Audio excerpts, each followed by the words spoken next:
Selain angka 3 yang saya sampaikan tadi, juga banyak hal yang berhubungan dengan angka 3, di antaranya 3 benteng orang-orang yang beriman. Apa itu 3 benteng orang beriman? Kita ini selalu diincar, selalu dibidik oleh musuh-musuh kita, yaitu iblis dan anak buahnya. Maka kita harus bersembunyi di dalam benteng pertahanan kita sebagai ribat pertahanan dari musuh. Pertama, i'tikaf di masjid.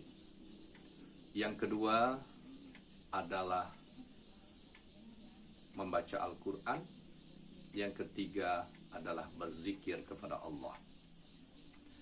Di dalam hitungan yang pertama, i'tikaf di masjid, tentu ada syaratnya, kita harus bersih dan suci.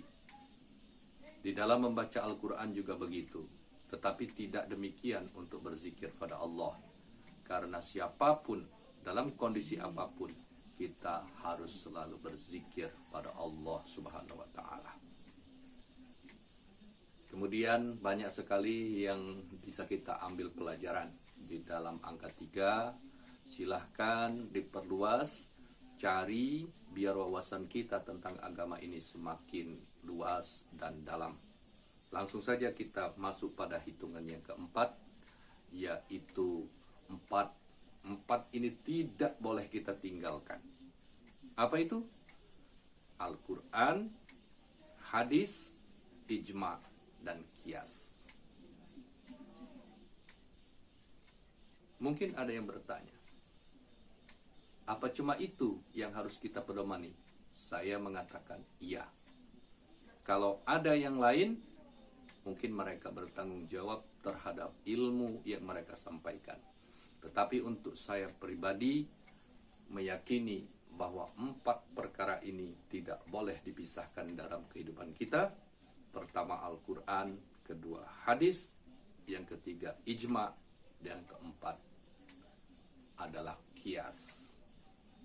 Bagaimana kalau yang berpedoman pada 2 saja, Al-Quran dan hadis?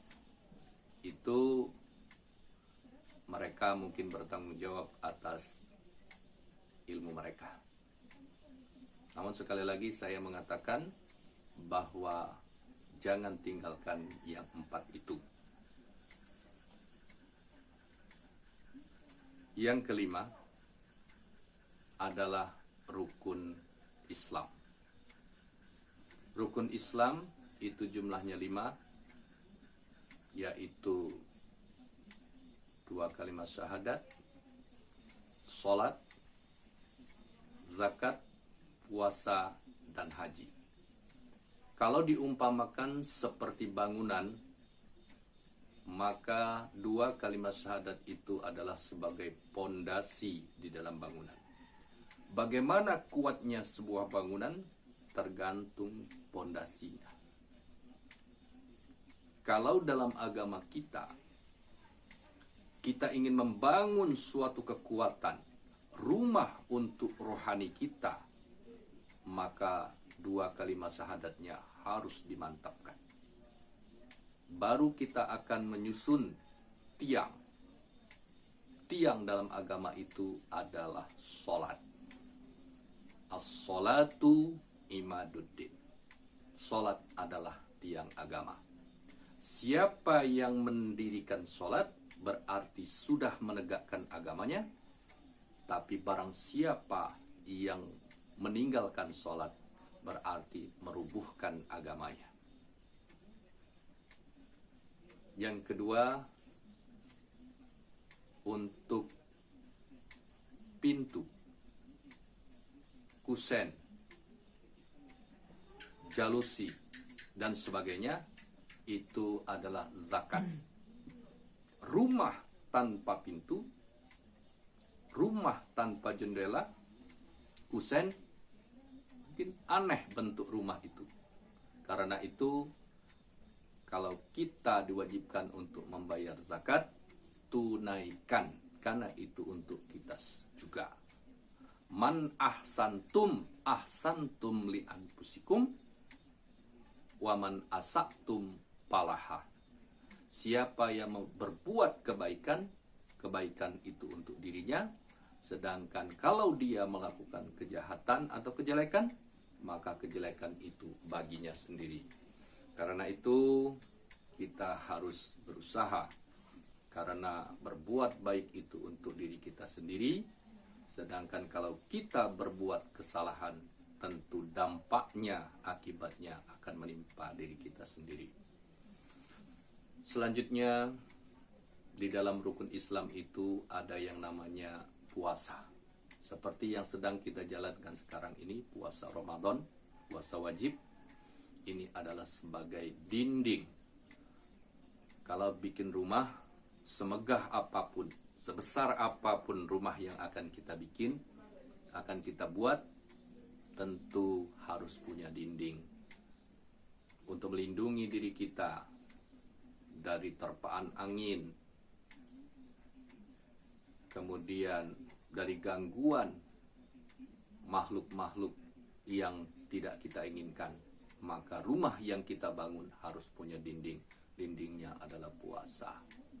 Dalam membuat dinding ini tentu bermacam-macam. Ada yang mampu membuat dindingnya dari papan, dari triplek, dari bambu, dari beton, dan sebagainya, sesuai dengan kesanggupannya. Karena itu nilai kita berpuasa di bulan Ramadan ini sesuai dengan kesanggupan kita. Tapi jangan pernah tidak puasa. Yang berikutnya, rukun Islam itu adalah haji. Haji itu kita umpamakan sebagai atap sebuah bangunan. Kalau kita belum mampu melaksanakan ibadah haji, karena waktu masa tunggu yang cukup lama, bagi saudara, bapak-bapak, ibu-ibu yang sudah berkemampuan, kiranya dapat mengambil jalan yang lebih cepat, melaksanakan ibadah umroh terlebih dahulu. Karena Rasulullah menurut riwayat itu beberapa kali melaksanakan umroh, baru beliau terakhir melaksanakan ibadah haji. Karena itu rumah bangunan dalam agama kita yang tidak nampak tapi harus kita bangun, selain yang zahir, yang batin juga harus dikuatkan. Buat rumah sehebat mungkin, tapi jangan lupa buatlah rumah untuk rohaninya.